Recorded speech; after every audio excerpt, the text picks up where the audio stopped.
জয় জয় রাধা কৃষ্ণ প্রতিবিম্বানন্দে একবার হরিধ্বনি বল মন। মা সরস্বতী প্রতিবিম্বানন্দে একবার হরিধ্বনি বল মন।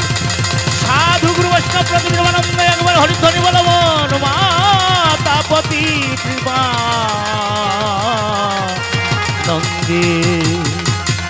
হরি বল মন, হরি বল মন। মানব জন্ম হচ্ছে স্বল্প সময়। আমাদের কিন্তু স্বল্প আয়ু। আমরা যখন জঠর যন্ত্রণায় ছিলাম, করাল দিয়ে কিন্তু এসেছিলাম প্রতিটা লোক, যে ঠাকুর তুমি আমাকে জঠর যন্ত্রণা থেকে মুক্তি দাও, ধরাধামে গিয়ে তোমার নাম গুণাগুণ কীর্তন করব। দেখেন আমাদের অনেক সময় চলে যায়। ভালো কাজ যেখানে হয়, যেখানে সাধুসঙ্গ হয়, কাজকে রেখে যেতে পারি না। কিন্তু করাল দিয়ে কিন্তু এসেছিলাম। এই মানব জনম দুর্লভ জনম, এমন জনম হতে পারে নাও পারে, আবার এমন দিন হতে নাও পারে। কেননা মানুষের কোনো নিঃশ্বাসের নাই বিশ্বাস। কখন যেনকে হারিয়ে যায় কেউ বলতে পারি না। তাই আমার দাদু যে গানটি করলো, আমিও একটি লালন গীতি রাখার চেষ্টা করছি। জানি না ভাগ্যে এমন দিন হতেও পারে, সাধুসঙ্গ নাও হতে পারে। তাই কি বললেন সাইজি?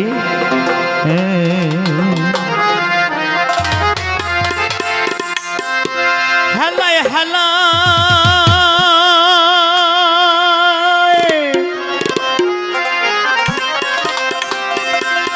দিন বয়ে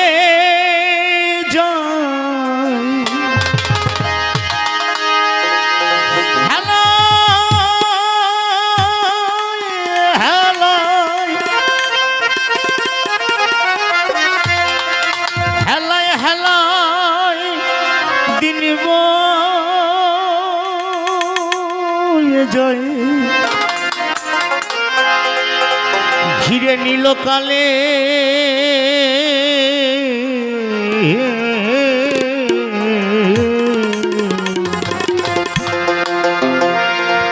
আর কি হবে এই মানব জনম। আমি বুঝবো সাধু মেলে, আমি বুঝবো সাধু মেলে।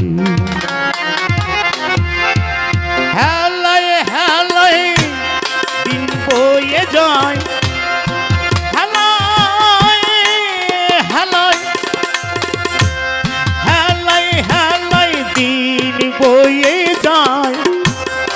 ঘিরে নীল কালে মন রে, ঘিরে নীল কালে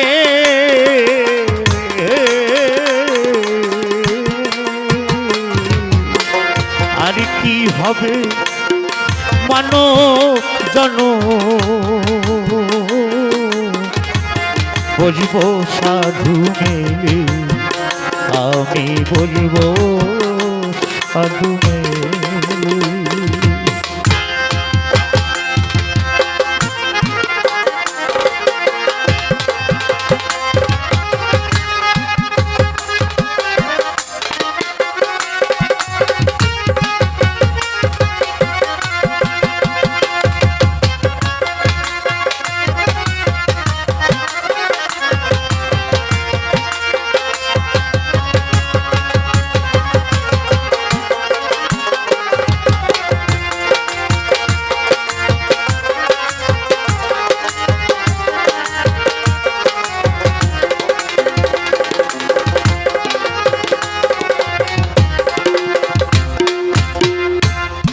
কত শত লক্ষ জনী ভ্রমণ জানি, কত শত লক্ষ জনী আমার ভ্রমণ জানি। মহানব কুলে মনরে তুমি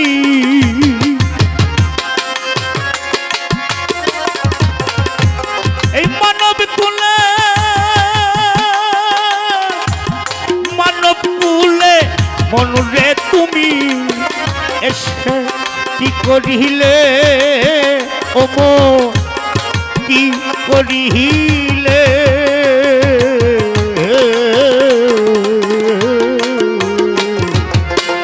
আর কি হবে মানব জনম বলব সাধু মেলে আমি বলব সাধু মেলে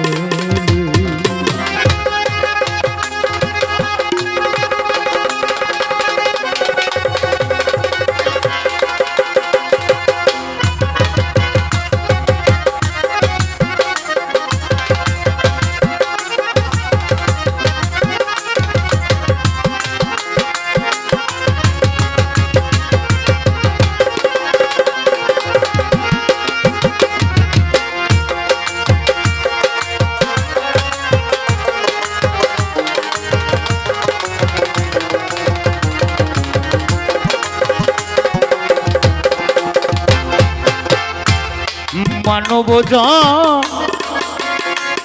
জন্মের আশায়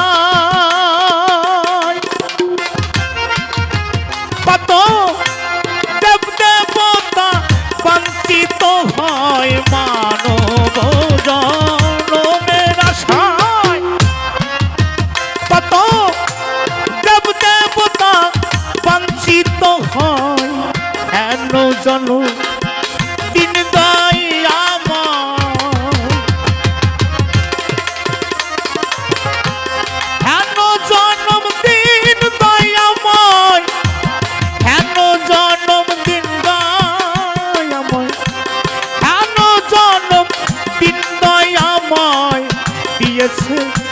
কোন ফলে মনরে দিয়েছে কোন ফলে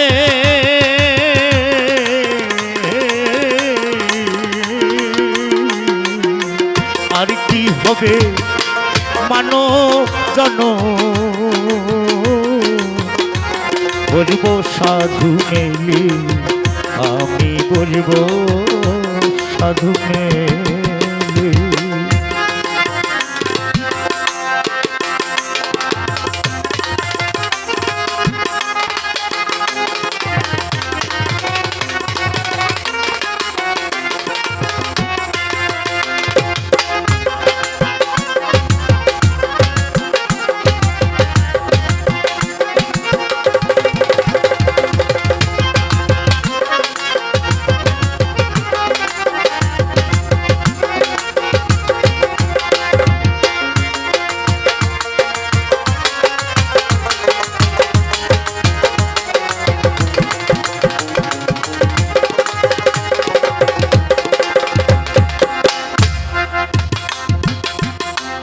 শাস্ত্রে কথিত আছে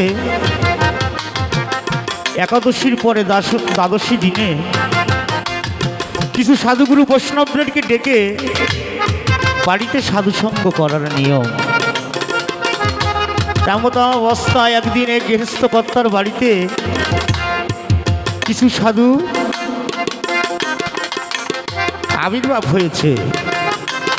সাধুরা বসে কৃষ্ণ লাভ করছে, গুরু লাভ করছে।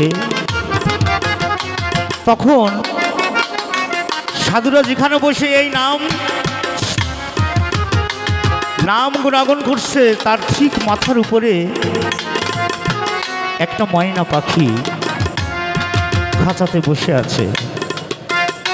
যখন সাধুগুরু বৈষ্ণব গুরু নাম জপ করেছে, কৃষ্ণ নাম জপ করছে, ময়না ডেকে ডেকে কয়, ও সাধু তোমরা এখানে কি করছো? সাধুগুরু বৈষ্ণব বলছে, কেন? কৃষ্ণ নাম জপ করছি, গুরু নাম জপ করছি।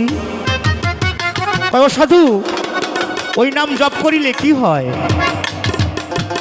বোকা ময়না, এই নাম জপ করিলে জীবের মুক্তি হয়। ময়না বলছে, সাধু তুমি এই কথা কোথায় পেয়েছো? বলে, কেন শাস্ত্রে আছে? বলে, তোমার ওই শাস্ত্র ভুল। কেননা আমি 12টা বছর এই খাঁচায় আবদ্ধ থেকে আমি তো গুরু নাম জপ করেই চলছি, কই আমার তো মুক্তি হলো না। তাহলে তোমার ওই শাস্ত্র লেখা ভুল। বাড়ির গৃহস্থ কর্তা সাধুগুরু বৈষ্ণবদেরকে বলছে, সাধুগুরু বৈষ্ণব আপনাদের সেবার সময় হয়েছে, চলুন সেবা করবেন। সাধুগুরু বৈষ্ণব একটা দ্বিধার ভিতর পড়ে গেছে, ময়না কি বলল। সাধুগুরু বৈষ্ণব বলছে গৃহস্থ কর্তাকে সেবা গ্রহণ করতে পারি, তবে আমাদের কিছু কথা আছে। গৃহস্থ কর্তা বলে, বলুন আপনাদের আদেশ আমি শিরোধার্য করব। বলে আমাদের এই মাথার উপরে যে ময়না পাখিটি আছে একে তোমার ছেড়ে দিতে হবে। অনেক দিন পরে ময়না 12টি বছর থাকতে থাকতে যখন ময়নাকে ছেড়ে দিয়েছে, ঠিক একটু দূরে একটি গাছে গিয়ে বসে আছে। সাধুগুরু বৈষ্ণব সেবা নিয়ে এসে আবার বলছে, ওম অখণ্ড মণ্ডলাকারম ব্যাপ্তং যেন চরাচরম তৎপদং দর্শিতং যেন তস্मै শ্রী গুরবে নমঃ গুরবে নমঃ। অজ্ঞানং তিমিরন্ধস্য জ্ঞানঞ্জনশলাকয়া চক্ষুর উন্মীলিতং যেন তস্मै শ্রী গুরবে নমঃ গুরবে নমঃ। গুরু ব্রহ্মা গুরু বিষ্ণু গুরুদেব মহেশ্বর গুরুদেব পরম ব্রহ্ম গুরুদেব পরম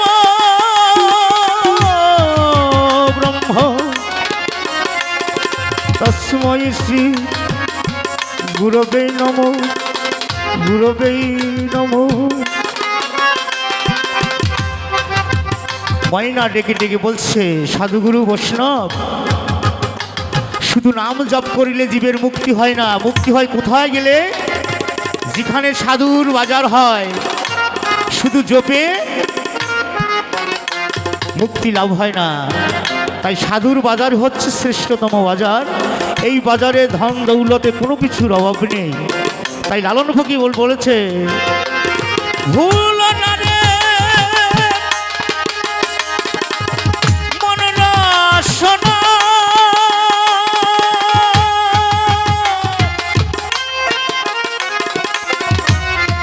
তুমি সমঝে করো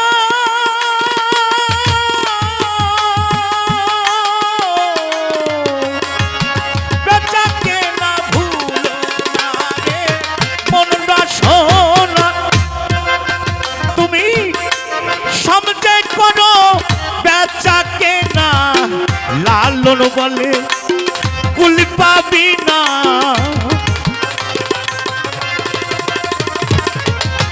ফকির লালন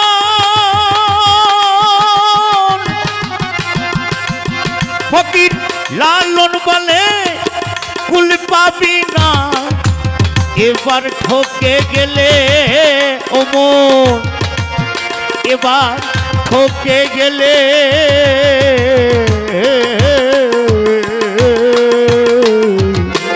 আর কি হবে মানব জন। বুঝবো সাধু মেলে, আমি বুঝবো সাধু মেলে। হেলায় হেলায় তিনি বয়ে যায়, হেলায় হেলায় তিনি বয়ে যায়, হেলায় হেলায় তিনি বয়ে যায়। হিরে নীল কালে অমর, হিরে নীল কালে